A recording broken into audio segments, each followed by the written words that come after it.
नमस्कार दोस्तों, फिर से एक बार स्वागत है आपका द सोशल लेंस चैनल पे। हर बार की तरह हम अलग अलग बिजनेसेस को एक्सप्लोर करते हुए आ रहे हैं और इस बार भी हम एक नए बिजनेस को एक्सप्लोर कर रहे हैं। उसी के साथ एक नए नए बिजनेस फाउंडर के साथ भी हम बात करेंगे। बिजनेस बेसिकली हमारे जो स्टार्टअप डायरीज है उसमें हम वैरायटीज़ ऑफ बिजनेसेस को एक्सप्लोर कर रहे हैं, जिसमें हमें समझ में आता है कि बिजनेस कहाँ से शुरू हुआ है, उस बिजनेस का विजन क्या है और वो कहाँ तक लोगों की हेल्प कर सकता है। इसी तरह हम आज जो बिजनेस एक्सप्लोर करने आए हैं वो एक एजुकेशन सेक्टर में काम करते हैं। इस बिजनेस के फाउंडर का नाम है विकास सिंह सर, जिनके साथ हम आज पूरा एजुकेशन सेक्टर में वो कैसे काम करते हैं, क्या क्या चीज़ें वो अप्लाई करते हैं और उनका विजन क्या है इस चीज़ को लेके, या बच्चों को वो कैसे हेल्प करते हैं, इन सारी बातों पे हम आज डिस्कस करेंगे।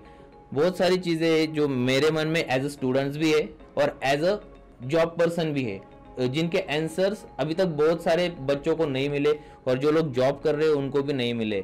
उन चीज़ों को भी हम थोड़ा सा टच करके देखेंगे कि सर के हिसाब से उन्हें कैसे हैंडल किया जा सकता है और उस पर कैसे हम ओवरकम करके अपनी लाइफ में आगे बढ़ सकते हैं। Hello sir. हेलो। आपका स्वागत है द सोशल लेंस चैनल पे। As all of we know, आपने कोडिंग सीखो जो कि आपकी इंस्टीट्यूट है, उसको देश भर में बहुत ज़्यादा उसका नाम हुआ है। पिछले 2-3 साल में आपने कोडिंग सीखो को बहुत ज़्यादा एक्सप्लोर कराया है पूरे देश भर में, उससे कि आप सारे जो बच्चे हैं जो टेक इंडस्ट्री में आना चाहते हैं उनकी आप मदद कर रहे। और आपका विजन क्या है इस इंडस्ट्री को लेके या कोडिंग सीखो के लेके?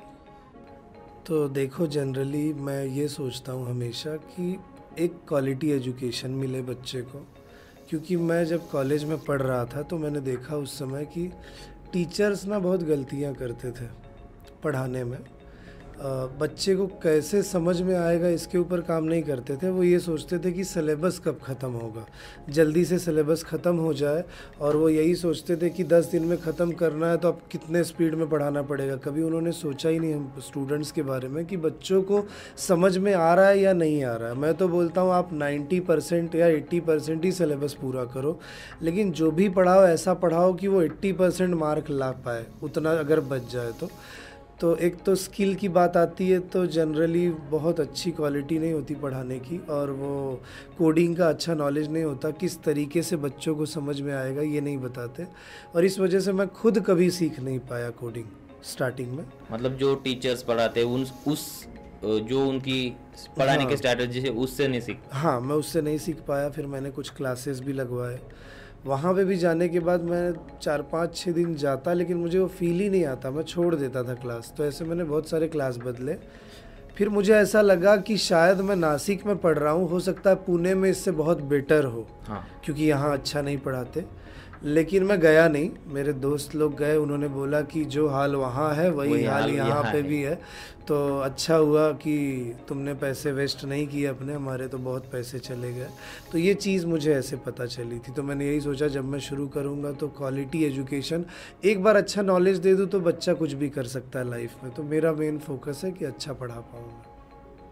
आप जो टीचिंग करते हो वो मतलब आपका एजुकेशन, आप तो मास्टर्स किए हो, मास्टर्स हुआ है आपका।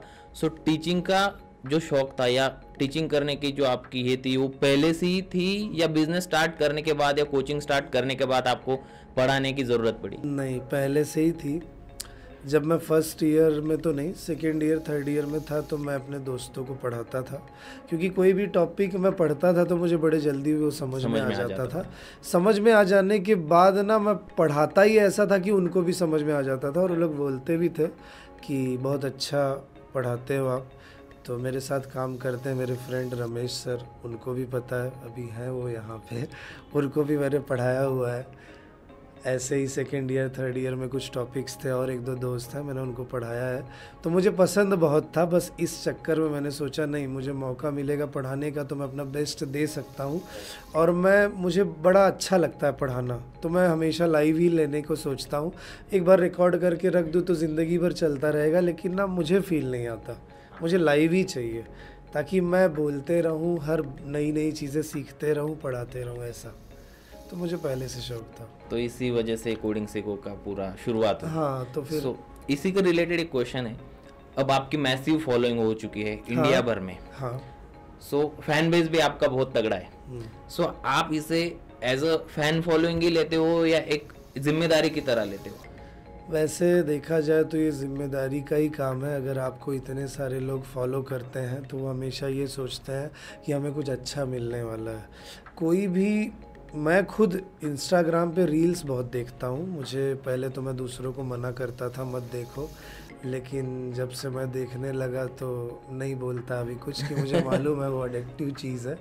तो मैं बच्चों को यही मतलब क्या होता है कि इंस्टाग्राम एक अलग पार्ट हो गया, वहाँ पे जो स्टूडेंट्स हैं, मैं खुद देखता हूँ वीडियो, मुझे अच्छा लगता है, लेकिन कभी मैं फॉलो नहीं करता।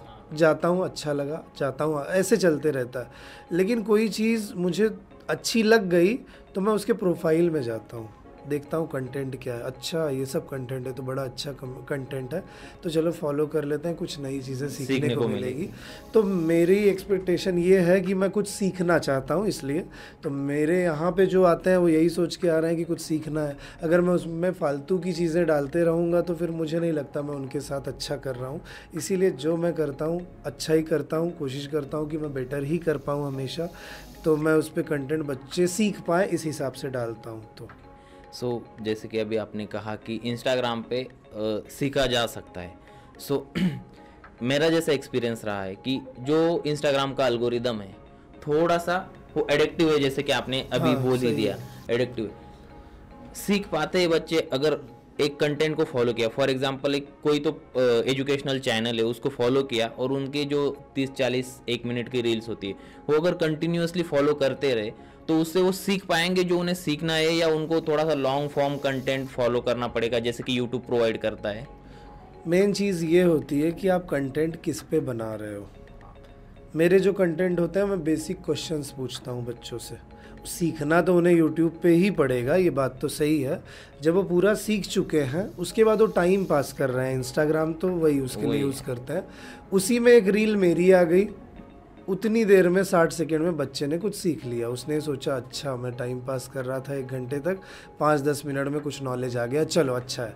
इस हिसाब से मेरा कंटेंट है। अगर पूरा सीखना है तो फिर यूट्यूब पे पूरा फुल लेंथ के वीडियोस या फिर इसी तरीके से होंगे, बाकी इस तरीके से नहीं सीखा जा सकता। तो यूट्यूब तो फॉलो, मतलब लॉन्ग फॉर्म कंटेंट तो फॉलो करना ही पड़ेगा, जिससे ये खाली रिवीजन टाइप है। थोड़ा सा इसमें पता चल सकता है कि विकास सिंह सर है जो कोडिंग सीखो के मतलब कोडिंग सीखो चैनल चलाते हैं, वो यूट्यूब पे भी आप वहाँ पे जाके देख सकते हो या सीख सकते हो। और एक चीज़ है कि इंस्टाग्राम पे बच्चे जब आते हैं तो मुझे कमेंट करते हैं, सर आज यही एग्ज़ाम में पूछा गया था, काश मैंने जल्दी देख लिया होता तो मुझे इसका आंसर बताते आ गया होता। ऐसा भी बोलते हैं कभी कभी कमेंट में। तो रिवीजन के हिसाब से अच्छा है, ऐसा मुझे लगता है। तो ये तो हो गया हमारे जो भी आपने इंस्टाग्राम पे सारी मतलब ग्रोथ करके रखी उस बारे में।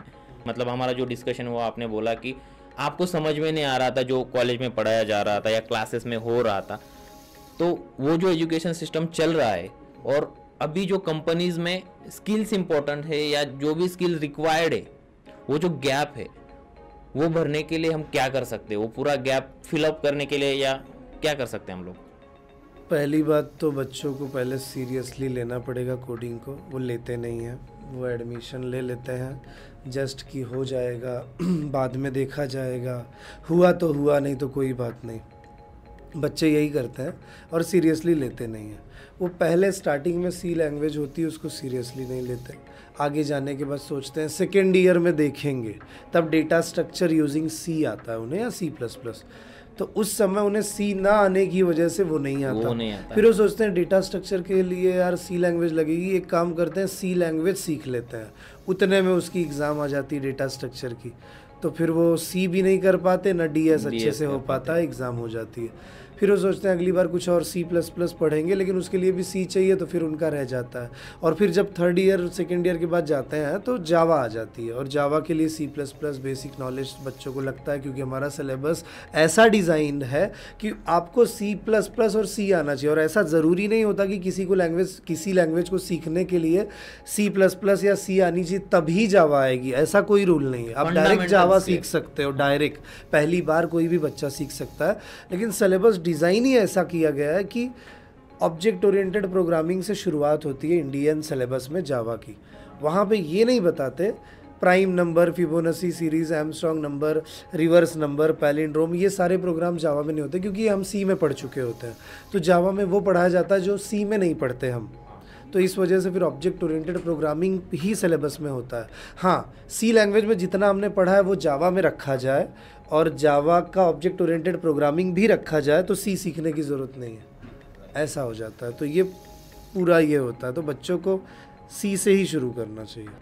आप मतलब एज अ कोडिंग सीखो में आप ऐसा क्या करते हैं कि बच्चों को इंडस्ट्री स्किल जो चाहिए और जो ट्रेडिशनल हमारी एजुकेशनल सिस्टम चल रही है वो गैप फिलअप करने के लिए आप अपनी तरफ से क्या एफर्ट्स देते हो? सबसे पहली बात तो क्या होता है जैसे सी लैंग्वेज स्टार्टिंग में मैं इसलिए सिखाता हूँ कि बच्चा मुझे लॉजिकली अच्छा चाहिए। क्यों? कंपनीज़ में जब वो इंटरव्यूज़ देने जाता है ना तो लगभग prime number, Fibonacci series, star pattern, palindrome, sum of digits, इससे रिलेटेड प्रोग्राम्स लॉजिक वाले पूछे जाते हैं। मतलब बेसिक से शुरुआत होती है सर। वो जो प्रोग्राम है जैसे बहुत सारे कुछ वर्ड लिखा हुआ है, एक सेंटेंस है उसमें ये बोला गया है कि पता करो ए कितनी बार आया है, मतलब वो काउंट उसका जो है ऑकरेंस कितनी बार आया है वो गिनो। उसके लिए आपको पहले स्ट्रिंग आनी चाहिए, उससे रिलेटेड प्रोग्राम्स आने चाहिए, तब जाके आप उस पर दिमाग लगा पाओगे। इसलिए ज़रूरी है कि पहले अपना बेस तैयार करो आप, और बेस तैयार करने के लिए आपको ये सारी चीज़ों की प्रैक्टिस करनी पड़ती है। तो आप प्रैक्टिस ओरिएंटेड एजुकेशन पे ज़्यादा हाँ, ये अगर अच्छा हो गया तो फिर आगे बच्चा जा सकता है। जैसे कि अभी 2023 से लेके 2024 अभी चल रहा है, इसमें AI का बहुत ज़्यादा इम्पैक्ट हमें देखने को मिल रहा है। अभी रिसेंट की आज की ही मैंने थोड़ी सी न्यूज़ देखी तो गूगल ने बहुत सारे फ्लटर डेवलपर और पाइथन डेवलपर को मतलब ले ऑफ कर दिया, उनको मतलब छोड़ने को बोला कंपनी को। सो इस पे AI का हमारी इंडस्ट्री पे क्या इम्पैक्ट पड़ रहा है और उसे कैसे ओवरकम कर सकते हैं हम लोग? जैसे जहाँ तक अभी मैं समझ पा रहा हूँ, जो भी चीज़ें मैं देखता हूँ, मैं भी पढ़ते रहता हूँ डेली, कुछ ना कुछ चीज़ें न्यूज़ आती हैं यूएस की या फिर इंडियन न्यूज़ जो होती है आईटी सेक्टर की। मैं बहुत सारे ऐसे सब्सक्राइब मैंने यूट्यूब पे करके रखा हुआ है, मैं देखते भी रहता हूँ, अपडेट आती रहती है। हाँ, तो एक चीज़ मुझे समझ में आई कि जो जैसे डेविन आया हुआ है और AI आया है, तो ये काम कर लेते हैं जो काम एक सॉफ्टवेयर डेवलपर करता है, उस टाइप का काम ये करते हैं। लेकिन क्या होता है, जैसे मैंने उसे बोल दिया कि मुझे एक वेबसाइट बना के दो, तो वो क्या करेगा कि आपको एक वेबसाइट बना के दे देगा, डिज़ाइन दे देगा उसकी आपको टेम्पलेट। फिर फंक्शनलिटी जो होगी, जो बैकएंड का पार्ट है, वो आपको करना है। किससे क्या कनेक्ट करना है, क्या करने पे क्या होना चाहिए, किस बटन को दबाने पे क्या होना चाहिए, बैकएंड का पार्ट ही आपको करना है। तो देखा जाए तो फ्रंट एंड डेवलपर का काम कुछ हद तक कम होगा एज़ कम्पेयर टू बैकएंड। ये फ़र्क धीरे धीरे दिखता है और ठीक है, बैकएंड डेवलपर को उसका काम करना ही पड़ेगा। जहाँ तक मैं जानता हूँ, हो सकता है कि किसी का ओपिनियन अलग भी हो और बाद में कुछ और भी पता चले, ऐसा भी हो सकता है। तो 4 साल पहले किसी ने कुछ बताया था तो हुआ कुछ, मतलब ये प्रेडिक्शन की चीज़ें हैं, समय के साथ टेक्नोलॉजी बदलती हैं। तो हो सकता है जो आज मैं बोल रहा हूँ 4 साल बाद मेरा सही ना हो, ऐसा भी हो सकता है। अभी की ट्रेंड के हिसाब से मैं बात कर रहा हूँ।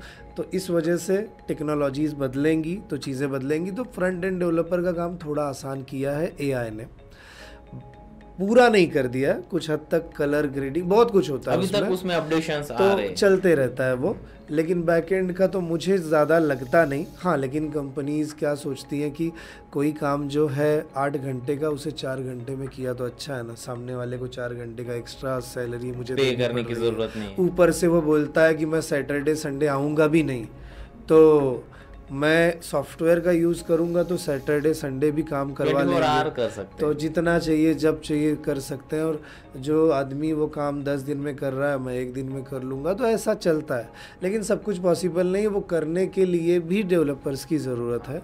और कुछ हद तक अगर कहीं से कम होगी तो कहीं से बढ़ेंगी, AI में बढ़ेंगी, फिर उस टेक्नोलॉजी में काम बढ़ेगा। तो पहले अगर हम साइकिल चला रहे थे तो गाड़ी के आने से वो कम हो गया, लेकिन गाड़ी पे तो लोग आ गए, कुछ तो नया आया तो लोग कहीं ना कहीं डिवाइड होंगे, तो इस वजह से उसमें कोई प्रॉब्लम मतलब नहीं। जॉब्स में इतनी दिक्कत आएगी जो नहीं। काम कर रहा है किसी चीज़ में, अगर उसका काम बंद हो गया तो दूसरा शुरू करेगा।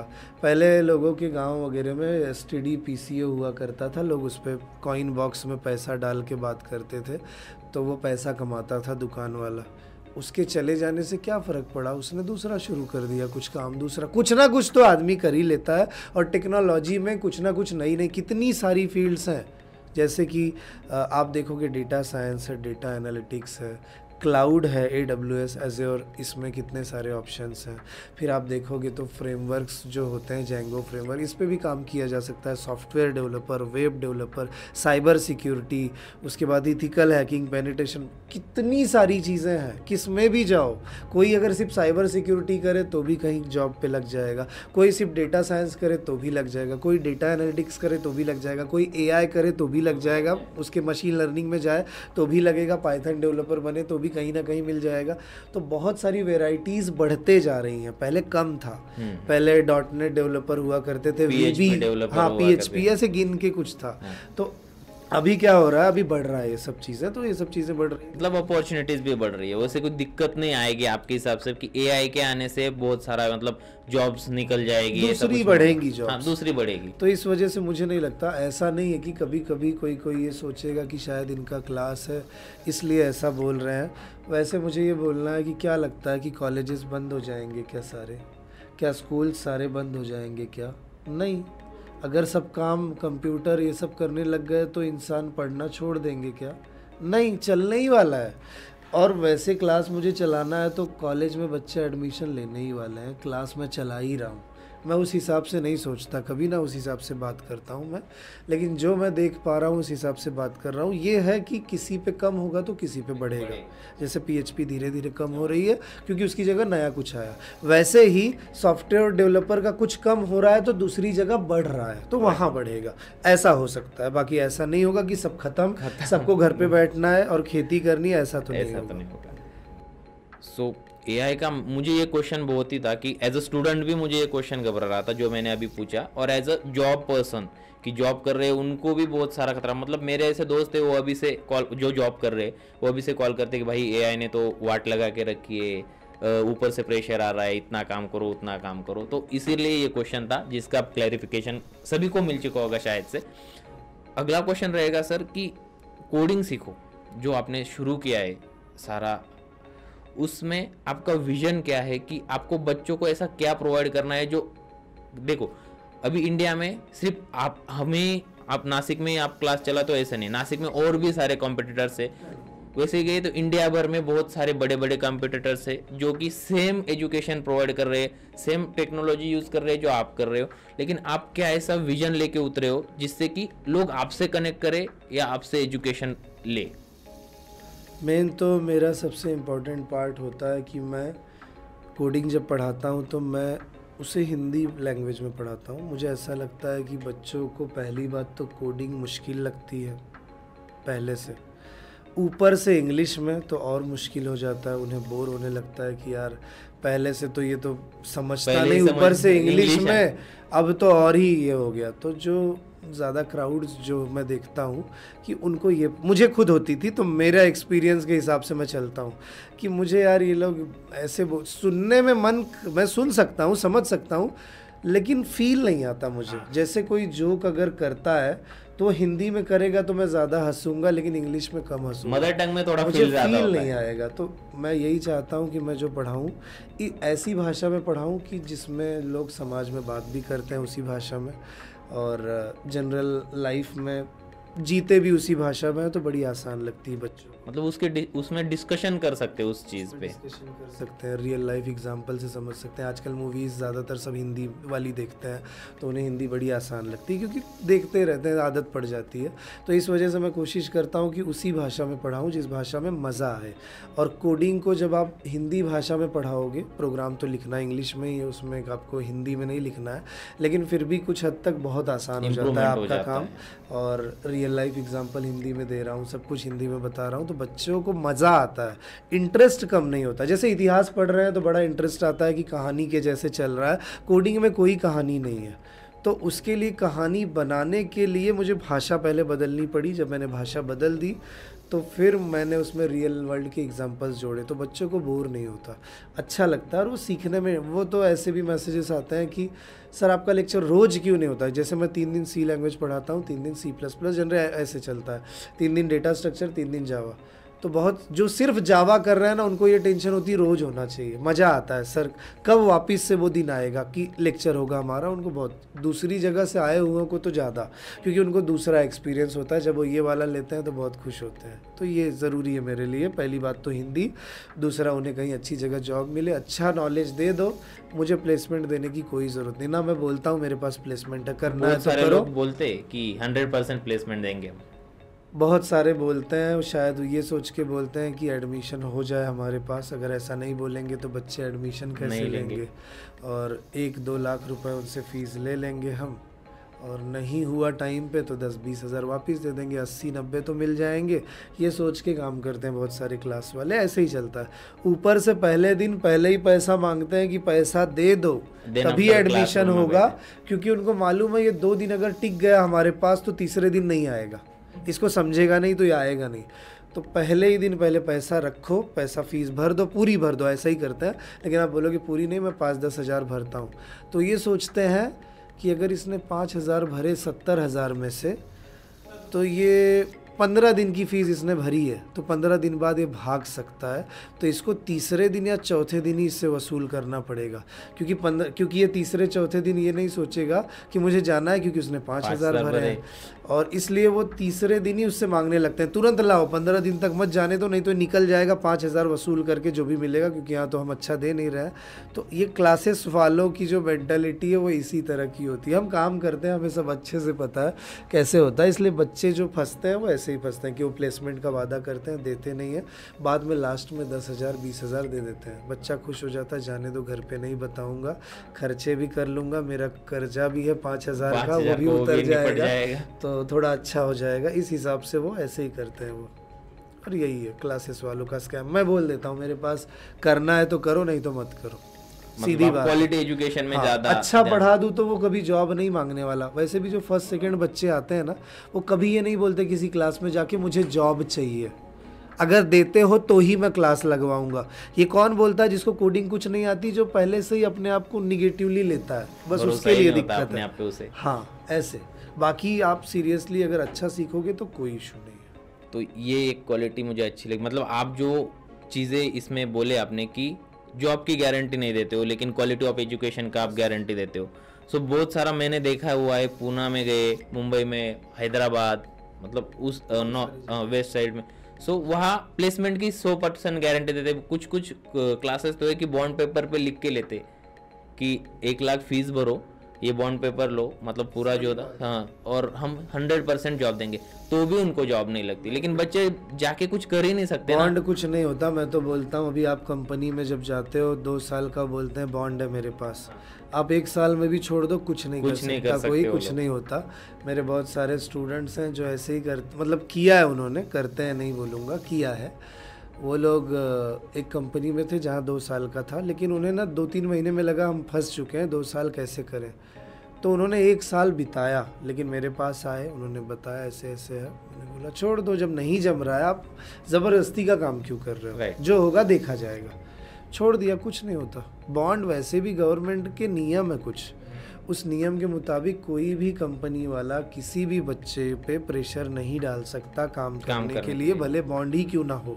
जब उसका मन करे वो जा सकता है, वो जेल में नहीं है वो, कि जहाँ पे नियम है आप बाहर नहीं जा सकते, करना है तो यही, नहीं तो फिर ये हो जाएगा वो हो जाएगा, ऐसा कुछ नहीं होता।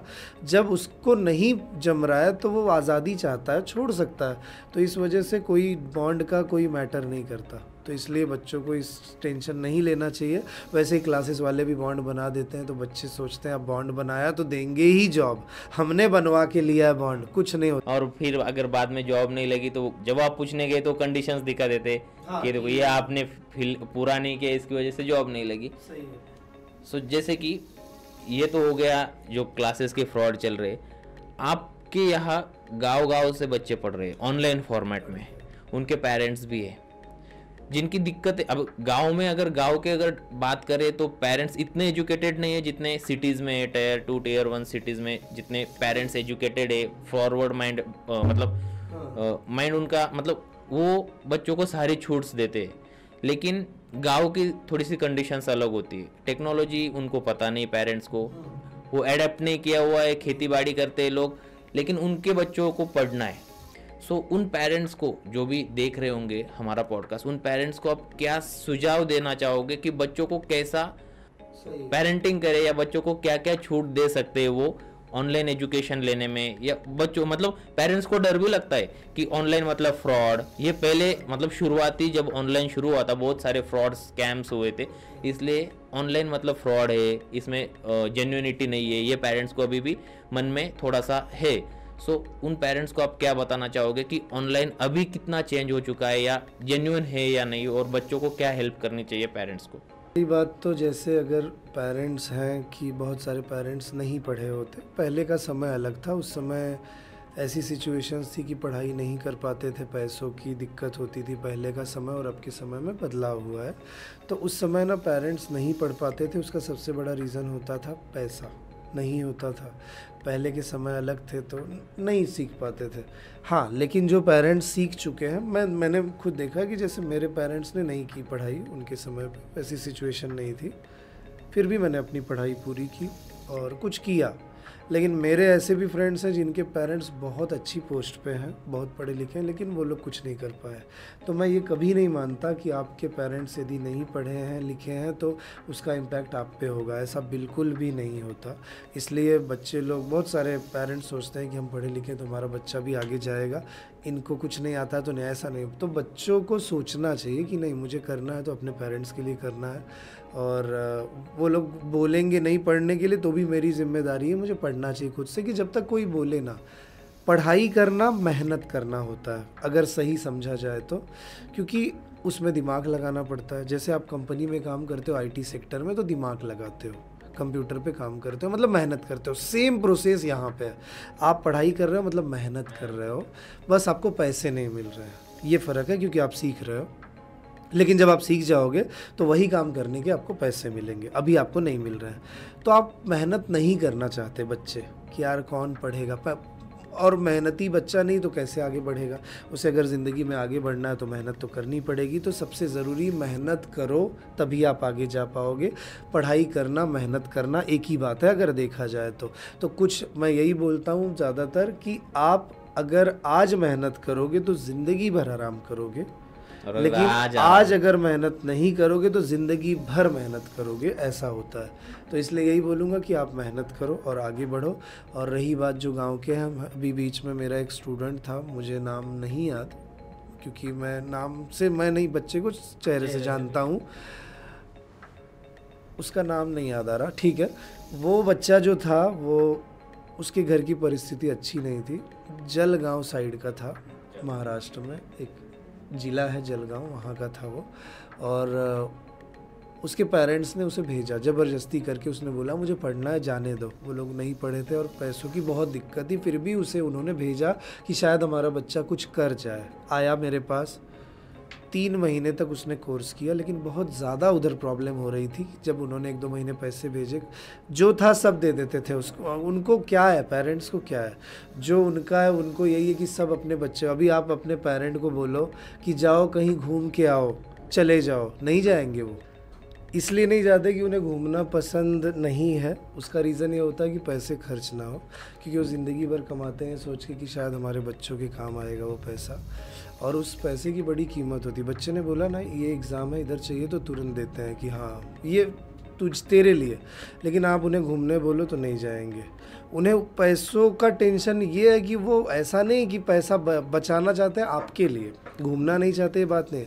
कभी आप ये बोलो कि मैं कमा रहा हूँ, जाओ मेरी तरफ से, फिर भी वो यही बोलेंगे, नहीं तेरे भी पैसे तो काम के ही है ना, उस पैसे से भी नहीं जाना है, मैं नहीं। हाँ, लेकिन अगर आप झूठ बोलते हो कि हमारे कंपनी ने टिकट्स निकाले हुए हैं पेरेंट्स के लिए, जिसमें आप लोगों को ये देश में घूमने को मौका मिलेगा, तो बोल रहे हैं सिर्फ पेरेंट्स जा सकते हैं, तो क्या करना चाहिए, ऐसा पूछना। तब वो शायद बोलेंगे अच्छा, नहीं तो वो वेस्ट हो जाएगा। अच्छा वेस्ट हो जाएगा क्या, पैसे नहीं मिलेंगे क्या? नहीं, हाँ तो जाके ही आते हैं, एक बार वो जाएंगे तो फिर मतलब कहीं ना कहीं से आप, ये एक होता है ऐसा।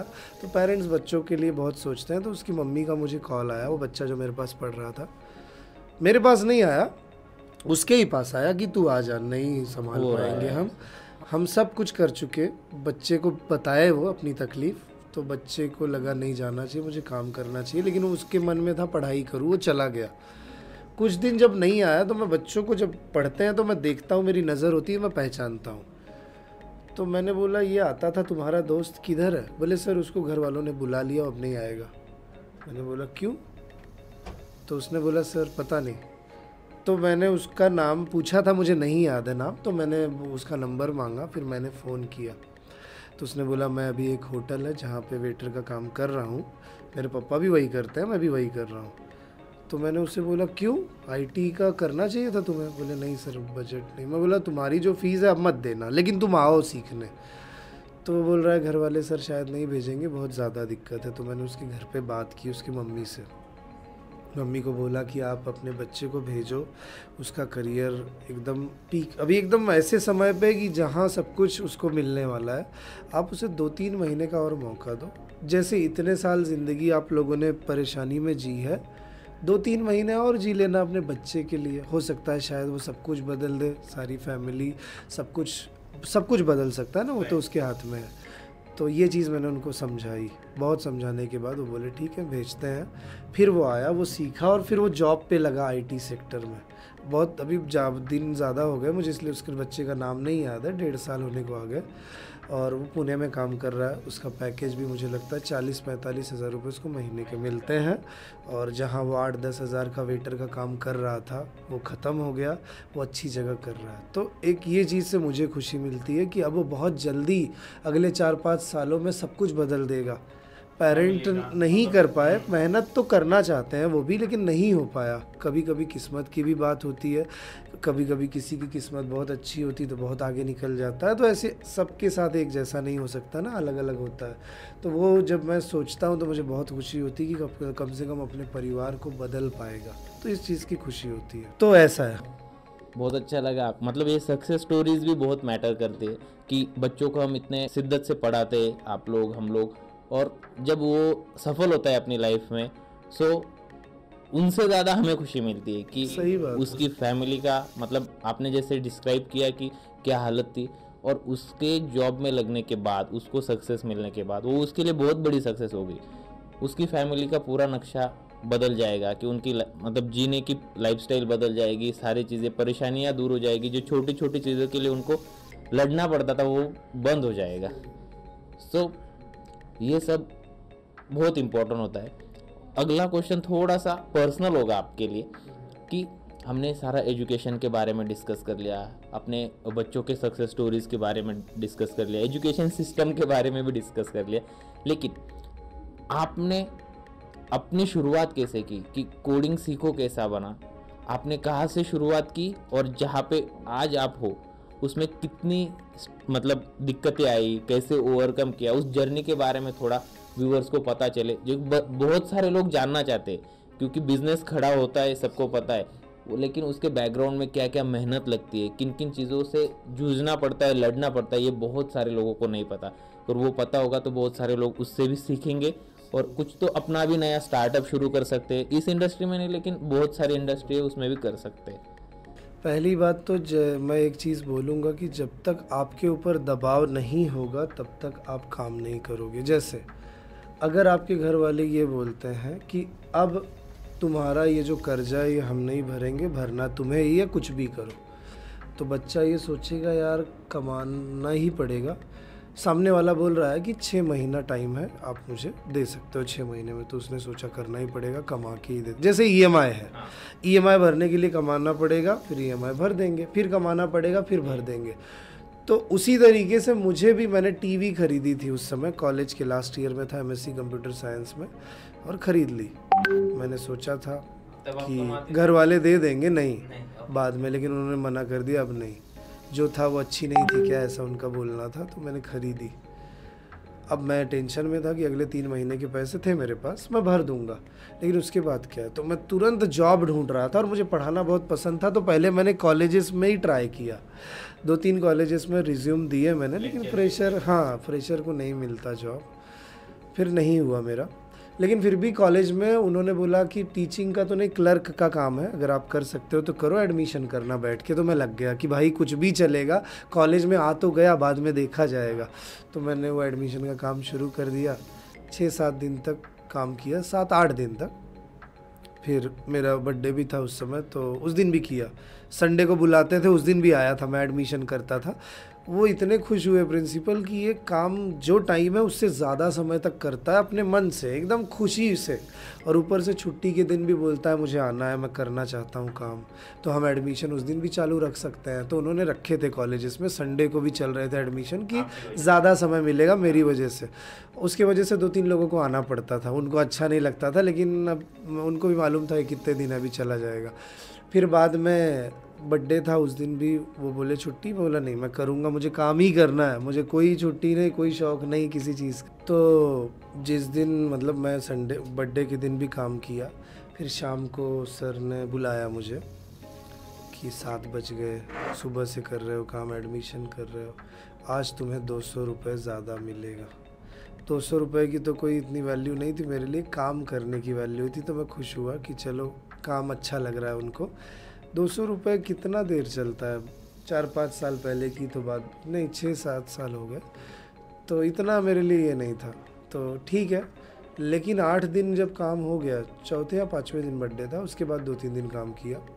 2017 में मैं काम कर रहा था, 17 में जून के महीने में, मेरा बर्थडे 16 तारीख को था, वो वार था, उसके 2 दिन और मैंने काम किया। उसके बाद उन्होंने बोला अब काम ख़त्म हो गया, अब आप जा सकते हो, हमारा आदमी वापस आ गया जो करता था। मैं बोला यार ये जॉब तो ऐसी थी कि 7-8 दिन जब तक कोई नहीं था तब तक ही मुझे मिला। फिर मैं बोला अब जल्दी से ढूंढना पड़ेगा, तो मैंने तुरंत मोतीलाल ओसवाल करके एक है यहाँ पे नासिक में, स्टॉक मार्केट और म्यूचुअल फंड का कंपनी है, वहाँ पे काम करने लगा। और उसके बाद उस कंपनी के अंदर मुझे लोगों के फॉर्म लेने पड़ते थे, और उसके बाद उनको NSE और BSE की वेबसाइट पे उनके फॉर्म को अपलोड करना पड़ता था, जिन्हें म्यूचुअल फ़ंड वगैरह लेना पड़ता था। और फिर मुझे उन्हें अपने जितने भी प्लान है वो बताने पड़ते थे, जैसे कि म्यूचुअल फ़ंड रिलायंस वाला, उसके बाद मिड कैप लो कैप कंपनीज़ के बारे में समझाना पड़ता था। तो मैं करता था, चल रहा था ठीक। और उसके बाद उन्होंने बोला कि आप अपने बैंक का अकाउंट भी खोल लो और आपको यहाँ पे जॉब, सैलरी उसी में आएगी। लेकिन 13-14 दिन जैसे ही बीते, मैं कर रहा था लेकिन मुझे बहुत बोर होता था, मुझे पढ़ाने का बहुत शौक़ था, तो मैं घड़ी देखते रहता था कब टाइम बीतेगा।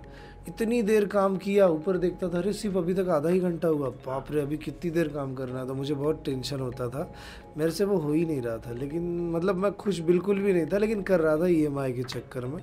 फिर कॉलेज से कॉल आई प्रिंसिपल सर की कि हमारे यहाँ पे एक टीचिंग की वैकेंसी है। उसी कॉलेज से प्रिंसिपल सर बहुत खुश हुए थे, कॉल आई कि करना है क्या काम, ऐसा उन्होंने पूछा। इतनी खुशी हुई जब उन्होंने ऐसा मुझसे पूछा, और मैंने बोला हाँ मुझे करना है। बोले ठीक है आ जाओ कॉलेज में। तो मैं प्रिंसिपल सर जो थे, कलाल उनका सरनेम है, वो खुद थे, आया मैं, और वो बोले रुको मैं फ़ोन करता हूँ। तो उन्होंने HOD को फ़ोन किया कंप्यूटर डिपार्टमेंट की कि आ जाओ, एक है उनको बता दो क्या काम करना है, इंटरव्यू वगैरह कुछ भी नहीं, डायरेक्टली ऐसा बोला। तो मुझे भी अच्छा लगा और मेरा काम डायरेक्टली हो गया। उन्होंने, मैडम ने बोला कि आपको ना MCA को पढ़ाना है, 3rd ईयर वाले MCA को। पहले MCA 3 साल का होता था, उसके बाद TY BCA, 3rd year BCA, 2nd year BCA और 1st ईयर BCA, चारों क्लास में पढ़ाना, आपके 4 लेक्चर होंगे, और ऐसे पूरा बताया। फिर मैं सोचा अरे यार मेरा MSc तो 2 साल का था MCS, अब मैं 3rd ईयर के बच्चों को डायरेक्ट पढ़ाऊंगा, अभी तो मैं पास आउट हुआ और वो बच्चे मेरे से बड़े थे। डेटा सेंटर टेक्नोलॉजी करके सब्जेक्ट था, पहली बार मैंने वहाँ से शुरुआत की। 3rd ईयर में MCA को डेटा सेंटर टेक्नोलॉजी, ये तो डेटा सेंटर्स जो दुनिया में है, फेसबुक का, यूट्यूब का, उसके ऊपर। तो काफ़ी अच्छा पढ़ाया था बच्चों को उस समय। उसके बाद ऑब्जेक्ट ओरिएंटेड सॉफ्टवेयर इंजीनियरिंग पढ़ाया मैंने उस समय, और भी C लैंग्वेज पढ़ाया मैंने। बाद में मुझे नेटवर्किंग दिया गया पढ़ाने को। कॉलेज में एचओडी तय करता है किसको क्या देना है, क्या पढ़ाएगा वो, लेकिन मैंने रिक्वेस्ट की, मैं बोला मैम से कि मुझे ये नहीं चाहिए, मुझे नेटवर्किंग दे दो। मुझे कुछ और दे रही थी जो फालतू सब्जेक्ट था, मुझे नहीं पसंद वो। मुझे आप कोडिंग के सारे दे दो चलेगा, मुझे नेटवर्किंग बहुत, मैं टॉपर था, मुझे बहुत पसंद था, नेटवर्किंग बहुत पसंद था, तो वो मिल जाए तो चलेगा। तो मैडम ने कर दिया चेंज मेरे लिए, लेकिन होता नहीं कभी। लेकिन मैं जैसे काम करता था उसको देख के किया था उन्होंने कि काम बड़ा अच्छा करता है, ये बहुत मेहनती है, टाइम से आता है। मुझे इतनी खुशी होती थी कि कब जाने को मिलेगा। सुबह सुबह एकदम रेडी हो जाता था जल्दी से, कॉलेज में एकदम टाइम से आता था, पढ़ाता था, फिर 1 बजे ख़त्म हो जाता था, सुबह 8 से 1 बजे तक। रात को इतना पढ़ता था कि अगले दिन पढ़ाना पूरा हो जाए। कभी कभी तो ऐसे भी होता था कि 4 पेज पढ़ के जाता था और वो आधे घंटे में ख़त्म हो जाता था, फिर सोचता था अभी आधे घंटे क्या पढ़ाऊँ। तो ये सब एक्सपीरियंस के साथ तो अभी 1 पेज भी मैं 1 घंटे क्या 4 घंटे पढ़ा सकता हूँ। अब का एक्सपीरियंस की बात है, अभी किताबों की ज़रूरत नहीं पड़ती, तभी मैं नया था और ऐसे करके चला। फिर बाद में मुझे ऐसा लगा, बच्चे बोलने लगे सर आप क्लास लेते हो क्या? मैंने बोला हाँ, मैं सोचा तो नहीं, सोचूंगा। फिर घर पे आया, मैं सोचा यार मैं क्लास भी तो ले सकता हूँ। फिर मैं सोचा लेकिन क्लास शुरू कैसे करते हैं, उसके लिए क्या करना पड़ता होगा। जैसे एक जनरल बच्चा सोचता है वैसे मैंने भी सोचा, आइडियाज नहीं होती, कुछ पता नहीं होता। फिर ना मैंने सोचा कोई क्लास वाले हैं उनको बोलता हूँ कि आपकी जगह मिलेगी क्या 1-2 घंटे के लिए, आपके इधर पढ़ाता हूँ, जो होगा रेंट आपको दे दूँगा, टेंशन नहीं रहेगा किसी चीज़ का। तो गया, एक जगह बात की, उन्होंने बोला ठीक है। दिवाली की छुट्टियां लग गई थी, बच्चों को बोला था दिवाली के बाद से 25 नवंबर से शुरू करेंगे, मुझे याद है। फिर बच्चे आ गए उस दिन और वहाँ बात हुई थी। मैं गया वहाँ पे और 10 मिनट पहले तो मुझे बोल रहे हैं जगह तो नहीं मिल पाएगी, हमने ऑलरेडी अपने बच्चों की दूसरी बैच बढ़ा ली है, अब उनको जो उनके लिए अब आपको नहीं दे सकते। सारे बच्चे 10-12 बच्चे आए थे पहली बार में मेरे पास। मैं बोला अभी क्या करूँ, अब तो मैं फंस गया। क्लास के लिए बच्चे आ गए, उनको बोला एक काम करो आज जाओ, 1-2 दिन में चालू करते हैं। तब तक इतने टेंशन में जगह वगैरह ढूंढ रहा था, फिर बाजू में ही मिल गई। उन्होंने बोला आप 1 घंटे के 4,000 रुपये दे देना, पढ़ा सकते हो। तो 3 दिन एक सब्जेक्ट, 3 दिन एक सब्जेक्ट, ऐसे करके मैंने बोला चलो ठीक है। शुरू किया उधर, वो मैडम थी एक उनके पास, और फिर बाद में उन्होंने थोड़ा बोला सर ले सकते हो 1.5-2 घंटे। जब पहचान हो जाती तो सामने वाला कर लेता है एडजस्ट, तो 2 घंटे में 2 बैचेस मेरी हो जाती थी, तो अच्छा चल रहा था। फिर वो ख़त्म होने को आ गया सेमेस्टर। मैं फर्स्ट ईयर और थर्ड ईयर के बच्चों को पढ़ा रहा था। थर्ड ईयर का प्रोजेक्ट था, फर्स्ट ईयर का सी लैंग्वेज था। पहले सेमेस्टर में सी नहीं था, दूसरे में था, पहले में दूसरा सब्जेक्ट था। तो किया, बाद में मुझे ऐसा लगा कि ना मैं कॉलेज छोड़ देना चाहिए।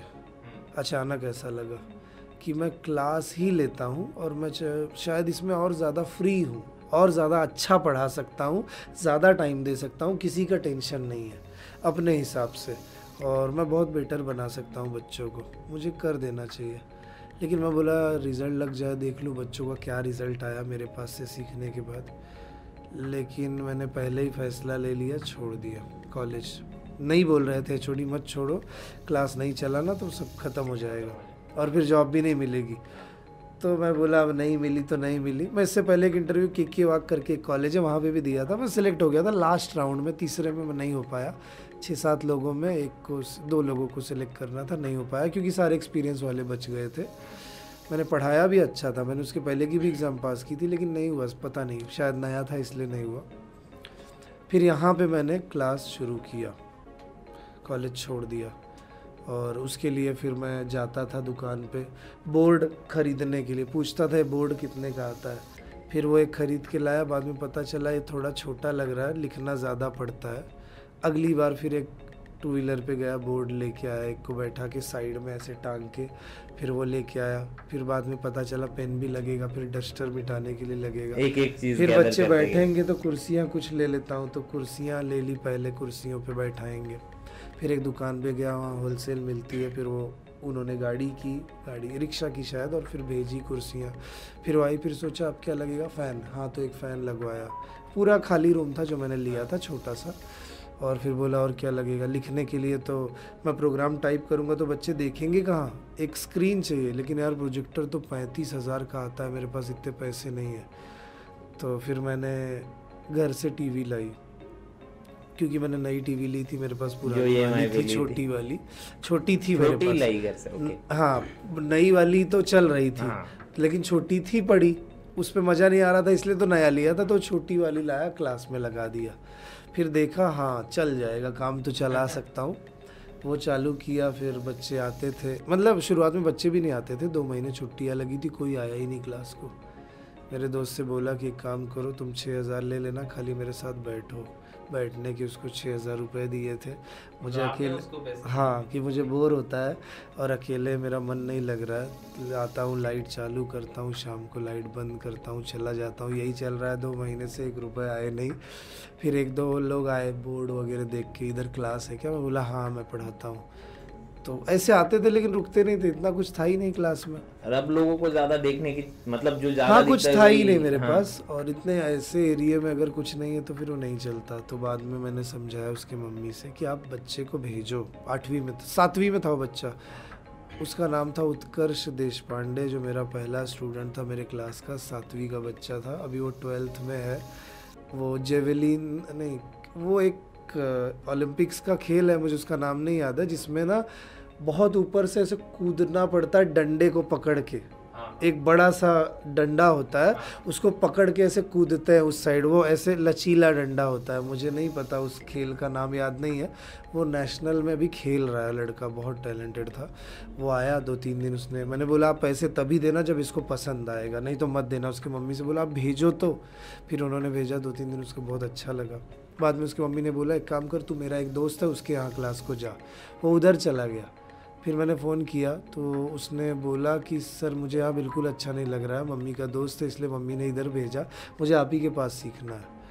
तो मैंने बोला ठीक है, एक बार बात करवाना। फिर उसकी मम्मी ने भेजा, बहुत अच्छे से उसको सिखाया, अच्छा लगा। फिर बच्चों का रिज़ल्ट आया तो 3rd ईयर के जितने भी मेरे स्टूडेंट्स थे सारे टॉपर आए कॉलेज के। जितने मेरे क्लास में आते थे सब लाइन से थे। श्रेया करके एक लड़की थी जो फर्स्ट आई थी, वो भी मेरे क्लास की थी, उसको मालूम था कैसे पढ़ाया जाता है, उसने खुद देखा था। अभी वो अच्छी जगह जॉब कर रही है, मुंबई की थी, यहाँ पढ़ रही थी नासिक में। और उसके महाराष्ट्र में भी 3rd आई थी CET में MCA के। उसके बाद फर्स्ट ईयर के भी सारे जो ग्रुप था ना, वो 14-15 बच्चे थे, वही टॉपर थे सारे, सब ऑल क्लियर थे। और वही कुछ बच्चे फेल हुए थे, पढ़ते नहीं थे, अब मैं सबका तो थोड़ी बोल सकता हूँ, लेकिन टॉपर्स थे वो लोग भी। वो लोग बोले सर आपकी वजह से ये हुआ, मिलने आए, देखा उन्होंने क्लास, बोले सर आपने क्यों छोड़ा कॉलेज, नहीं छोड़ना चाहिए था हमें, आप 2nd ईयर में चाहिए वगैरह करने लग गए। फिर भी मैंने बोला नहीं, अब मुझे तो छोड़ दिया, अब इधर ही आओ तुम लोगों को। फिर वही लोग आए, फिर वो लोग आने लगे तो थोड़ा अच्छा लगने लगा, फिर बच्चे बढ़ने लग गए। फिर मैंने जगह बदली तुरंत, जो होगा देखा जाएगा। फिर बड़ी जगह की, यहाँ पे अभी हम आ गए, फिर पहले ऊपर थे, फिर यहाँ पे जगह बड़ी, बच्चे आने लग गए, फिर करने लगा। फिर अचानक कोविड आ गया, फिर सब बंद। लेकिन मैं ऑनलाइन पढ़ाना नहीं चाहता था, मुझे ऐसा लगता था कि मैं क्वालिटी ऑफलाइन में दे सकता हूँ, क्योंकि मेरा एक स्किल है वो। ऑनलाइन में मुझे फील नहीं आएगा, पढ़ाने को तो पैसे कमाने के लिए कर सकता आदमी, लेकिन मुझे फील नहीं आएगा तो मैं नहीं करूँगा। मैंने नहीं किया, 8 महीने तक बीत गए। मैं सोचता था 2-4 महीने में खुलेगा तो करेंगे, सब लोग ऑनलाइन करने लग गए, मैं कुछ नहीं, क्योंकि लोगों को काम तो करना पड़ेगा। फिर बच्चे बोलने लगे सर डेटा स्ट्रक्चर, आप हमारी एग्ज़ाम आ रही है, आप ऑनलाइन पढ़ाओ कुछ भी करके। तो मैंने एक राइटिंग पैड ख़रीदा 8,000 का। मेरे घर वाले बोल रहे थे क्यों ले रहे हो, अभी बंद हो जाएगा, कुछ काम का नहीं है वो, क्या फ़ायदा होगा उसका लेने का। मैं बोला जाने दो, लेकिन मैं अच्छा नहीं पढ़ा पाऊँगा, मुझे अच्छा पढ़ाना है, पढ़ाना नहीं अच्छा पढ़ाना है, इसलिए लिया। फिर पढ़ाया, बच्चों को अच्छा लगने लगा और मैं इम्प्रूव करते गया। फिर मैंने सोचा कैमरा मज़ा नहीं आ रहा है, कैमरा ख़रीदता हूँ। तो मैंने 22,000 का उस समय कैमरा लिया, पैसे नहीं थे, फिर भी मुझे सबसे बेस्ट कैमरा चाहिए था, अभी मैं यूज़ करता हूँ वही पढ़ाने के लिए। वो सिर्फ वेब कैम है, 22,000 का वेब कैम। और वो लिया कि सबसे बेस्ट वेब कैम कौन सा होगा, मैं सर्च करूँगा, भले पूरे पैसे उसमें चले जाएँ चलेगा, क्वालिटी कम नहीं होनी चाहिए, क्योंकि मेन वही है। फिर मुझे ऐसा लगा कि और क्या कर सकते हैं, मैं पेन से लिखता हूँ वो भी हो गया, साउंड क्वालिटी भी एकदम बेस्ट आनी चाहिए, क्योंकि उस माइक से लैपटॉप की इतना मज़ा नहीं आ रहा था। तो पहले एक माइक ख़रीदा था, मुझे ऐसा लगा कि सबसे बेस्ट कौन सा है, तो मैंने सर्च किया, एक मुझे लगा एक कंपनी है उसका वायरलेस माइक, सबसे महंगा, मतलब महंगा अच्छा वाला, वो ख़रीदा। फिर क्वालिटी पूरी बदल गई, ऐसे इम्प्रूव करते चला गया। बाद में कोविड ख़त्म हुआ, इतने एडमिशन होने लगे, उसके बाद तो चल रहा था अच्छा, ऑफलाइन ही चल रहा था अच्छा। मुझे ऑनलाइन का इतना नहीं पसंद था, लेकिन साइमल्टेनियसली दोनों लेता था। पुणे से बच्चे करते थे, हर जगह से करते थे, बाद में वीडियोस बनाते रहता था, डालते रहता था, लेकिन चलता नहीं था। लेकिन एक दिन इंस्टाग्राम पे एक वीडियो बहुत चल गया अचानक। 250 वीडियो हो चुके थे, अपलोड कर चुका था, लेकिन 400 ही फॉलोवर थे। फॉलोवर से ज़्यादा तो वीडियो होने वाले थे, ऐसा हाल था मेरा। तो बाद में एक वीडियो ऐसा चला, 2000, 8000, 50,000, 80,000 मुझे दिखा। मैं बोला अरे बाप रे, इतने बढ़ गए, इतने तेज़ी से बढ़ रहा है। फिर देखा 1,10,000 बच्चे केक लेके आते थे। 1,10,000 से अगले दिन 1.5 लाख हो जाता था। फिर केक लाते थे, फिर अगले दिन 2 लाख हो जाता था। इतने तेज फॉलोवर्स बोल रहा हूँ मैं, फॉलोवर्स, व्यूज़ नहीं बोल रहा हूँ। व्यूज़ की कोई लिमिट ही नहीं थी, इतने व्यूज़ थे। फॉलोवर्स 1 लाख, 2 लाख हुए, 2.5 लाख हुए। लेकिन वो वीडियो 2-3 वीडियो ऐसे चलने लग गए, इतने फॉलो करने लग गए बच्चे, और फॉलोवर इतने बढ़ गए, मुझे समझा ही नहीं। फिर मैं बोला एक कोर्स लॉन्च करता हूँ, अभी इतने सारे फॉलोवर हैं, देखते हैं। उसमें इतने एडमिशन हो गए, मुझे समझा ही नहीं अचानक। और फिर मैं और काम करने लग गया। जब ग्रोथ होने लगती तो आदमी अचानक, कर तो पहले भी रहे थे लेकिन इतना फील नहीं आता उसमें। 250, 270 वीडियो, 254, 54 वीडियो डाले थे, 254 बहुत थे वो, एक भी नहीं चले। लेकिन उसके बाद जब चला तो ऐसा चला कि 300 भी नहीं हुआ, इधर 4 लाख में 5 लाख पहुंच गया।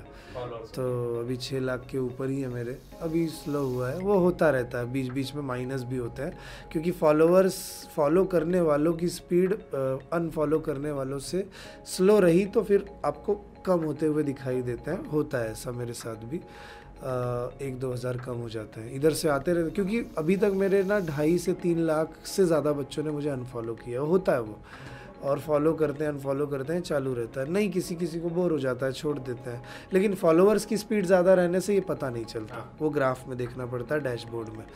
तो उस तरीके से मुझे चीज़ें समझ में आती है। अगर अभी तक नहीं करते तो शायद 1 मिलियन तक पहुँच सकता था मैं शायद, या 9 लाख तक तो पहुँच जाता आराम से, 9.5 तक। तो बच्चे अनफॉलो भी करते हैं, और बहुत सारे नहीं करते, जिनको अच्छा लग रहा है चल रहा है। बाद में जिसका कॉलेज ख़त्म हो गया, अरे यार अब ये क्या काम का, जाने दो, हट जाओ, जॉब मिल गई, अब क्या काम का, ये बार बार आ जाता है बीच में। तो कोई भी रहे, मैं खुद रहूं, अगर वो चीज़ अब मेरे काम की नहीं तो मैं हटा देता हूँ।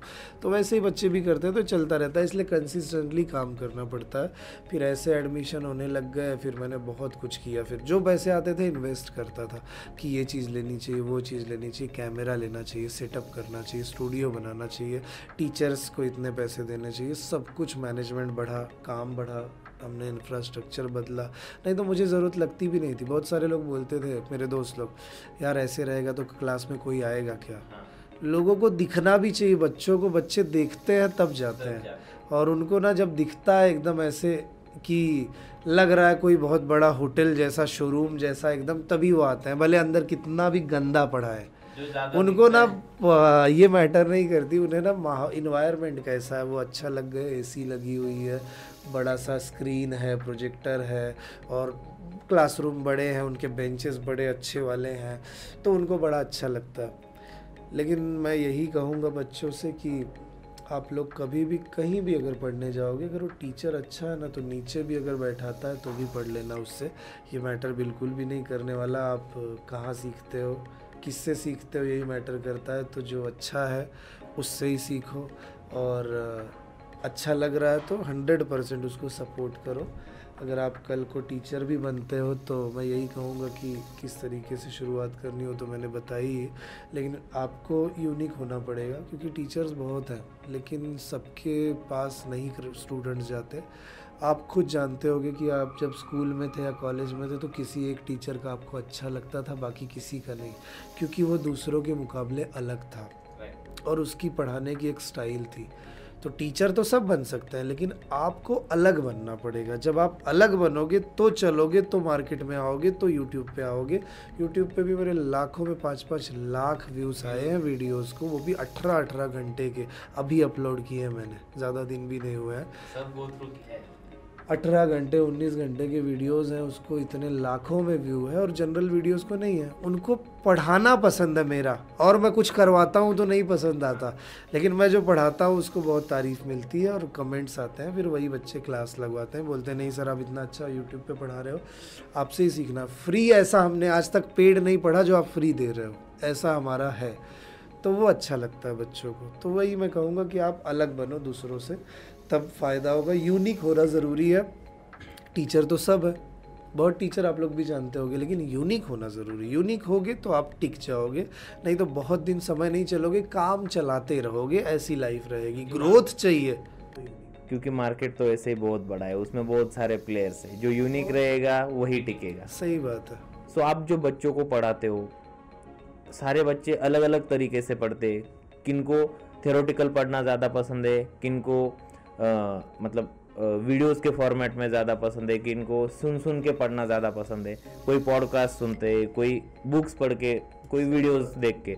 सो ऐसे कौन से प्लेटफॉर्म्स है जो आप बच्चों को सजेस्ट करोगे, जिनसे पढ़ के वो अपनी करियर में ज़्यादा ग्रोथ कर सकते हैं? पहली बात तो मैं मतलब प्लेटफॉर्म भी बताता हूँ आप लोगों को, लेकिन एक चीज़ और बताता हूँ कि किताबें जो होती है ना, बहुत मेन रोल उनका होता है। किताब पढ़ना बहुत अच्छी बात है, भले आप डिजिटल किताबें पढ़ो, कोई दिक्कत नहीं। किताब, उसका रीज़न बताता हूँ कि जैसे कोई इंसान है, वो अपने ज़िंदगी का सारा नॉलेज उस किताब में डाल देता है, उससे ज़्यादा उसको नॉलेज नहीं होता। अगर होता तो वो भी डालता। हर एक लेखक ऐसे ही होता है, वो अपने 30 साल 40 साल की ज़िंदगी का पूरा तजुर्बा एक साथ उसमें डाल देता है। और अगर आप दिन भर पढ़ रहे हो उस किताब को, तो आपने 30-40 साल का तजुर्बा 30 दिन में ले लिया, ये फ़र्क है। तो इसलिए किताब यूट्यूब पे अब एक आधा आदमी बताएगा, वो बताएगा तो पूरी किताब थोड़ी बताएगा, समझा पूरा है वो, लेकिन वो उसको संक्षिप्त में बताएगा। इसलिए मुझे ऐसा लगता है किताब ज़्यादा बेटर होती है उसके कंपैरिजन में। तो कोई भी, अगर आप शेयर मार्केट में जा रहे हो या किसी भी फील्ड में जाना चाहते हो, तो उससे रिलेटेड किताब आपको पढ़नी चाहिए। सबसे बेस्ट ऑप्शन यही है। डिजिटल किताबें पढ़ो ना, आपको किंडल यूज़ करो या और कोई एप्लीकेशन है, उसके ऊपर आप किताबें पढ़ो मस्त। जैसे मैं पढ़ता हूँ छत्रपति शिवाजी महाराज के लाइफ की जर्नी, छावा करके किताब, बहुत सारी किताबें हैं, तो मैं मोबाइल से पढ़ता हूँ। तो उसमें क्या होता है कि मुझे ना इतना 13 पेज तक पढ़ चुका हूँ तो बंद कर देता हूँ, अगले दिन 13 पेज के आगे से शुरू करूँगा, फिर अगले दिन जाता हूँ 13 से लेके 15। अलग ही है वो, उसमें पढ़ने का और फील करने का जैसे ओरिजिनल फील होता है। मुझे वो जो फील होता है ना, ओरिजिनल फील होता है, तो वो बड़ा अच्छा लगता है। तो इसलिए मैं यही कहूँगा कि आप किताबों से पढ़ो, भले मोबाइल में पढ़ो। मोबाइल में ही पढ़ता हूँ, लेकिन वो लिखा हुआ है पूरा, वो पढ़ता हूँ। लिखे हुए को पढ़ना ज़्यादा बेटर है, मुझे ऐसा लगता है। लेकिन जो नए बच्चे होते हैं ना, उन्हें समझ में नहीं आता लिखा हुआ, वो लोग वीडियोस देखो, एक बार समझ गए हो तो आप लिखा हुआ पढ़ो, ऐसे कर सकते हो। आदत अगर पड़ गई पढ़ने की, तो आप किताब की तरफ ट्रांसफर कर सकते हो बराबर। नहीं तो आप वीडियोस देखो, अच्छे से सीख लो, फिर किताबें पढ़ो और डीप में जाओ, तो किताब में और ज़्यादा डिटेल में होता है। वीडियो सही होता तो बच्चे वीडियो देख के एग्जाम को जाते डायरेक्ट, किताब पढ़ते ही नहीं कभी। तो किताब पढ़ना ज़रूरी है कुछ हद तक, तो नोट्स जिसे कहा जाता है, बस वो ज़रूरी है। बाकी जनरल में यही कहूँगा। प्लेटफॉर्म्स भी अगर सजेस्ट करना प्लेटफॉर्म्स तो ऐसे बहुत खास प्लेटफॉर्म्स नहीं, जितने भी मैं जानता हूँ, जहाँ पे 1-2 प्लेटफॉर्म्स हैं जहाँ पे अच्छा पढ़ाया जाता है। जैसे mysirji.com है, वहाँ पे बहुत अच्छा पढ़ाते हैं सौरभ शुक्ला सर वहाँ, और बहुत ऐसे कम लोग हैं जो जिन्यून अच्छा पढ़ाते हैं। उसके बाद एक मुकेश ओतवानी सर हैं जो सॉफ्टवेयर टेस्टिंग पढ़ाते हैं, काफ़ी अच्छा पढ़ाते हैं वो भी। उसके बाद कोडिंग सीखो चैनल, बच्चों को पता ही है एप्लीकेशन, कोडिंग सीखो हमारा एप्लीकेशन है जिस पे हम हिंदी में पढ़ाते हैं, ये हो गया। उसके बाद और कौन अच्छा है ऐसे, मतलब कुछ गिने चुने ही लोग हैं, बाकी सब बिजनेस के हिसाब से करते हैं तो क्वालिटी नहीं होती उनकी, ऐसे ही है, इतना कुछ खास नहीं। तो मैं वही बोलूँगा, ज़रूरत नहीं, अपने ही चैनल पे मिल जा रहा है। नहीं, मैं ऐसा नहीं कि मेरे से ख़रीदो, लेकिन एक बात बता रहा हूँ, आप ख़रीदो उसे, 2 दिन करो, आपको नहीं अच्छा लगे बोल दो, नहीं अच्छा लगे पैसे ले लो अपने, कोई दिक्कत नहीं। कभी भी मेरे पास दे देते हैं, ले जाओ। यहाँ पे भी क्लास में आते हैं 2-3 दिन। अब आप पूरा कोर्स कर लोगे, फिर बोलोगे पसंद नहीं आया, वो अलग चीज़ हो गई। जैसे आप किसी मिठाई की दुकान पे जाते हो और मिठाई को टेस्ट करने के लिए मांगोगे, तो आधा टुकड़ा या 1 टुकड़ा मांगोगे ना, आप क्या पूरा 1 किलो मिठाई खा जाओगे क्या? फिर बोलोगे मिठाई पसंद नहीं आई, ऐसा तो होता नहीं। तो आप भी मेरे लेक्चर्स जो है डेमो देखते हो, पसंद आए तो कंटिन्यू करो, पूरा कोर्स ख़त्म हो जाए फिर आप आके बोलोगे फ़ीस रिफ़ंड कर दो, तो कोई भी सोचेगा ना।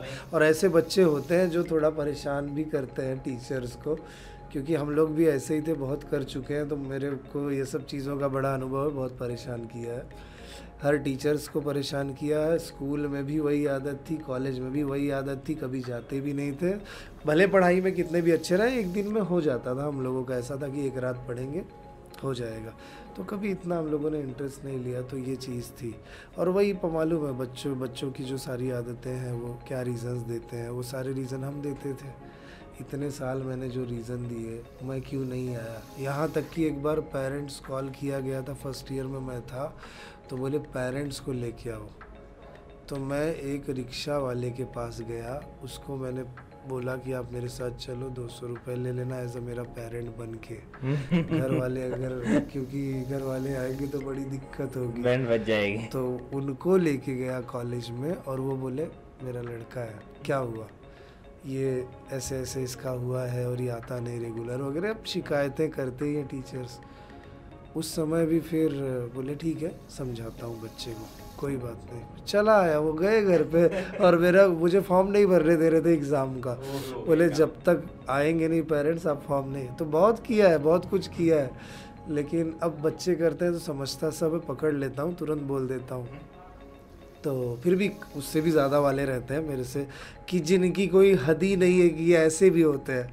हम था कि कहीं ना कहीं थोड़ा कोई और उस लेवल पे होता है, तो ऐसा बच्चे अच्छे ही होते हैं, मैनेज हो जाते हैं। अच्छा पढ़ाओगे आप, उनसे बहुत अच्छे से पेश आओगे तो हो जाता है। कॉलेज के समय पे होता था, नया मैं टीचर था, और बड़े डेंजर बच्चे होते थे फर्स्ट ईयर वाले जो आते थे, वो जैकेट विकेट पहन के आना उनके स्टाइल में, और एकदम अलग, और हाथ में ब्रेसलेट पहनना, मुंह में कुछ खा रहे हैं, और एकदम स्टाइल वाले जो रहते थे बच्चे।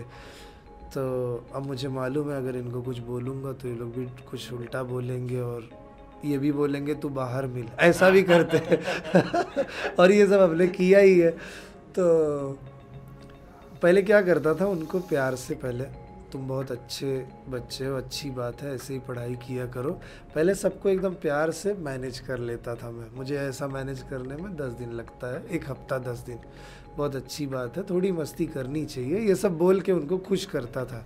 टेंशन मत लेना, तुम लोग अच्छे से पढ़ाऊँगा मैं, सब कुछ अच्छा हो जाएगा, बाकी किसी चीज़ का टेंशन मत लो तुम लोग। तो खुश हो जाते थे, नहीं भी आए किसी दिन कोई बात नहीं, ऐसे करता था। 15 दिन में मेरी तारीफ़ हर जगह होने, अरे बहुत अच्छे सर है, बहुत अच्छे सर है। जो सबसे बेकार लड़का था वो भी बड़ी तारीफ़ करता था, क्योंकि मैं उनको ही पकड़ के रखता था। फिर बाद में मैं शुरू होता था, ऐसे नहीं करना चाहिए, थोड़ा स्ट्रिक्ट हो जाता था, तब वो कुछ नहीं बोलता था, क्योंकि उसको आदत पड़ चुकी है मेरे अच्छेपन की।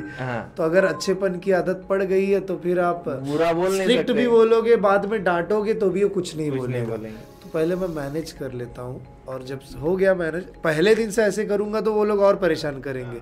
पहले अच्छे से पेश आओ, उनको अपना बना लो, फिर आप अपने नेचर में अपने हिसाब से काम कर सकते हो, उनके अच्छे के लिए। हाँ बस, तो ऐसे वो तो मेरी स्ट्रेटजीज बहुत है जो मैं यूज़ करता हूँ, और ये सब मुझे किसी ने सिखाई नहीं है, ये अपने आप ही मेरी डेवलप हो गई। और मैं उस समय तो पहली बार पढ़ा रहा था, फिर भी मुझे ये दिमाग था इस चीज़ का, तो मैंने किया काम अच्छे से, और सब अच्छे से कर रहे हैं आज के समय।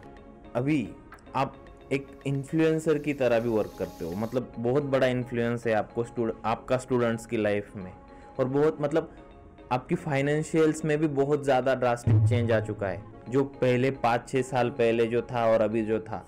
तो जो फाइनेंस में चेंज आया है, जो पैसा आता है, तब की फीलिंग कैसे, मतलब कैसा फील होता है अभी कि सब कुछ है, ऐसा मुझे लगता गाड़ी है, मतलब मैंने जैसा सुना है आप घर भी बहुत बड़ा ले रहे हो, गाड़ी है आपके पास, सभी चीजें है, सो क्या फीलिंग है इसकी, और इसमें आप क्या मैसेज देना चाहोगे? ऐसे भी होता था कि मुझे कि आज इतने पैसे आए हैं, इसको कहाँ यूज़ करूँ, कहाँ खर्चा करूँ, ऐसे भी हुआ है। ऐसा नहीं करना चाहिए, गलत सोच है मेरी, लेकिन ठीक है, अभी मैं बताना नहीं चाहता था ये बात, और मुझे नहीं पसंद ऐसे बताना, लेकिन आप पूछ रहे हो इसलिए मैं बता रहा हूँ कि मुझे पहली बार ऐसा हुआ था कि एक दिन में जब नया 15,000 रुपये एक दिन में मिले थे, तो बड़ी खुशी हुई। फिर वो रिकॉर्ड टूटा, 30,000 हुआ एक दिन में मिले तो बड़ी खुशी हुई। फिर आगे कुछ समय के बाद 45,000 मिला तो एक दिन में खुशी हुई। फिर वो 90,000 पहुँचा और खुशी हुई। एक दिन में 1,15,000 पहुँचा तो और खुशी हुई। एक दिन में आ गए, किसी दिन 50 आते हैं, किसी दिन 40, किसी दिन, लेकिन वो ऐसा दिन था जिस दिन सबसे ज़्यादा 1,15 आए थे। फिर एक दिन ऐसा आया कि जिस दिन 7 लाख रुपए आए एक दिन में। तो ऐसे अभी चल रहा है ऐसे। तो फिर वो जब पैसे आते थे सोचता था यार क्या करूँ, कहाँ खर्चा करूँ, क्या करूँ, समझ में नहीं आता था, ऐसा भी होता था। तो सबसे अच्छा फ़ोन, मुझे बड़ा शौक़ है इलेक्ट्रॉनिक्स का, तो मैं फ़ोन बहुत अच्छे ख़रीदता हूँ हमेशा, और मोबाइल का बहुत पहले से शौक़ रहा है। अच्छी टीवी, अभी तो वो टीवी भी बदल के ओलेड पसंद है। टीवी मुझे मतलब डिस्प्ले से बड़ा, ऐसी एकदम क्वालिटी जो चीज़ें होती है उससे वो बड़ा पसंद लगाव आती है। चाहे मोबाइल हो, चाहे टीवी का डिस्प्ले हो, चाहे एकदम हेडफोन्स हो, प्रीमियम वाले हेडफोन अभी नहीं करता यूज़, पहले करता था। जैसे कहीं जा रहा हूँ, ट्रैवल कर रहा हूँ, एयरपोर्ट हो गया, तब मैं खाली उस समय यूज़ करता हूँ। तो ये सब चीज़ें हैं, ऐसे करके मैं यूज़ करता हूँ। अच्छी चीज़ें पसंद आती हैं। चाहे गाड़ी का भी बहुत शौक़ है, तो जो सबसे अच्छी लगती है, लेकिन हर गाड़ी तो नहीं ले सकता मैं, लेकिन जो भी है वैसे उस तरीके से चलता हूँ। लेकिन फिर समय बदलता है, फिर ये होता है कि घर ले लिया। जैसे अभी बीच में मैंने प्लॉट ख़रीदा था, तो जब कोई चीज़ ख़रीदी जाती है तो फिर उसमें पैसे कम ही पड़ते हैं, तो ये होता है फिर कर्जे में आ जाता हूँ, क्योंकि इतना ऐसा चल रहा था, फिर इतनी बड़ी चीज़ ले ली, फिर कर्जे में आ गया। अब उसको ख़त्म करने के लिए 2, 4, 6 महीने, 8 महीने लगेंगे तो चलता है। फिर हो गया, फिर सब ठीक है, फिर कुछ ले लिया, फिर कर्जे में आ गया। मतलब इंसान ऐसा ही है कि वो उसकी जो भूख है वो कभी ख़त्म नहीं होती, चाहे कैसा भी हो, उसको ना और चाहिए। ये मिला तो भी और चाहिए, सेटिस्फेक्शन कभी नहीं उसे होने वाली, चाहे मैं ही हूँ। ये एक मैं प्रवृत्ति बता रहा हूँ एक इंसान की जो ऐसी ही है, तो वो कभी पूरी नहीं होने वाली। बहुत कम है जो संतोष कर लें, और ये भी जो कुछ नहीं कर रहा है और वो संतोष कर ले तो वो तो गलत है। फिर उसे मैं मूर्ख ही बोलूँगा कि उसके पास कुछ नहीं और बोल रहा है कि मुझे, हाँ, ऐसा नहीं होना चाहिए। हम क्या लाए थे, लाए भी कुछ नहीं थे, लेके भी नहीं कुछ जाना है, तो गीता में तो लिखा हुआ ही है ऐसा। तो इस वजह से ये सारी चीज़ें हैं, तो जो है वो है, जितना मुझे मिलेगा। मैं अगर फ़ीस चाहता तो ज़्यादा रखता तो भी बच्चे करते, ये भी मुझे मालूम है। जो मेरा 5-7 हज़ार का कोर्स है वो 1 लाख में भी लेते बच्चे, ऐसी क्वालिटी है, बच्चों को पता है वो। तो पता नहीं मैं क्या करता और कहाँ होता, ये मुझे नहीं पता। इतना मैं पैसे आ जाते मेरे पास, लेकिन मैं इतने में खुश हूँ और बहुत अच्छा लगता है, इतना ठीक है। बच्चों की भी सिचुएशन को समझना है ना। आप अपना ही घर भर लोगे, अच्छा भी नहीं पढ़ाओगे, उसकी लाइफ तो ख़त्म हो गई। आपका क्या है, आप तो निकल गए आगे। अब आपका नहीं भी कुछ रहा, क्लास बंद भी हो गए, तो मस्त दूसरा बिजनेस डाल के बैठोगे, आपको कौन सा टेंशन है। ऐसा ही करते हैं क्लासेस वाले, यही करते हैं, नया नया बताते हैं, 1-1, 2-2 लाख फ़ीस लेते हैं, बहुत पैसा करके मार्केटिंग करते हैं, कॉलेजेस में टाई अप करने जाते हैं और सब कर ले। मैं कभी जाता नहीं किसी कॉलेज भी, कॉलेज वालों का फ़ोन आता है तो भले मैं जाऊँ, मैं नहीं जाता। वैसे मेरे यहाँ जो रहते हैं मैं भेजता हूँ किसी न किसी को कि जाओ, आप जाके आओ, बुलाया है तो जाओ। खुद से हम कभी किसी कॉलेज में नहीं जाते, ना कभी जाना चाहते हैं। बहुत सारे बच्चे आते हैं कि सर आप स्पॉन्सरशिप दे दो हमारे कॉलेज में, ये इवेंट है। हाँ। तो मैं दे देता हूँ पैसे, फिर बोलते हैं दे दो, आपका लगा देंगे उधर हम बैनर वगैरह ऐसी मार्केटिंग का। मैं नहीं देता, मुझे नहीं ज़रूरत है। मैं बोलता हूँ आप अपना काम कर लो, मुझे कोई बैनर नहीं लगवाना। नहीं देता, मैंने आज तक बैनर भी नहीं, एक बार लगवाया, पहली बार जब शुरुआत में, पहली बार, वो भी मार्केटिंग के इरादे से नहीं, खाली नया नया था तो पता चला। लेकिन बाद में मुझे लगा नहीं, मैं खुद से पेड मार्केटिंग कभी नहीं की। लेकिन ऐसा नहीं कि उसकी ज़रूरत कभी पड़ेगी नहीं, समय के साथ चीज़ें बदलनी पड़ती है, एक्टिव होना पड़ता है। नहीं तो दूसरे ही पेड करेंगे, बच्चों को फंसाएंगे। तो धीरे धीरे आऊँगा मैं, जब मुझे समय लगेगा तो मैं आऊँगा। लेकिन अभी मैंने जो चल रहा है वो अच्छा चल रहा है। सो धीरे मैं फटाक से समरी दे देता हूँ कि आज हमने क्या क्या कवर किया। हमने एजुकेशन सिस्टम को समझा, आपका बिजनेस कैसे शुरुआत हुई जीरो से लेके, जैसे कि आपके कोर्सेज की मैंने टैगलाइन भी देखी है, 0 to हीरो, वैसे ही आपका बिजनेस जीरो से लेके अभी जो सिचुएशन में, हीरो सिचुएशन में है। हाँ, सो वहाँ तक कैसे आया, आपकी लाइफ जर्नी के बारे में थोड़ा सा डिस्कस किया।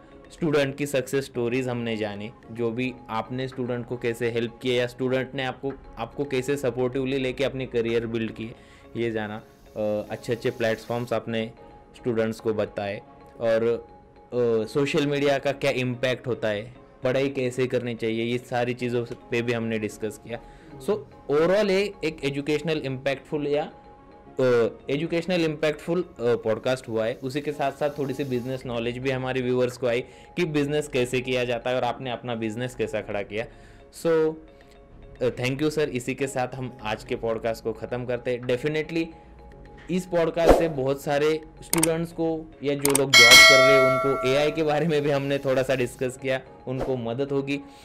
ज़रूर हम एक बार फिर मिलेंगे हमारे पॉडकास्ट पे, एक नए टॉपिक को लेके डिस्कस करेंगे और फिर से एक मुलाकात होगी। Thank you sir, thank you.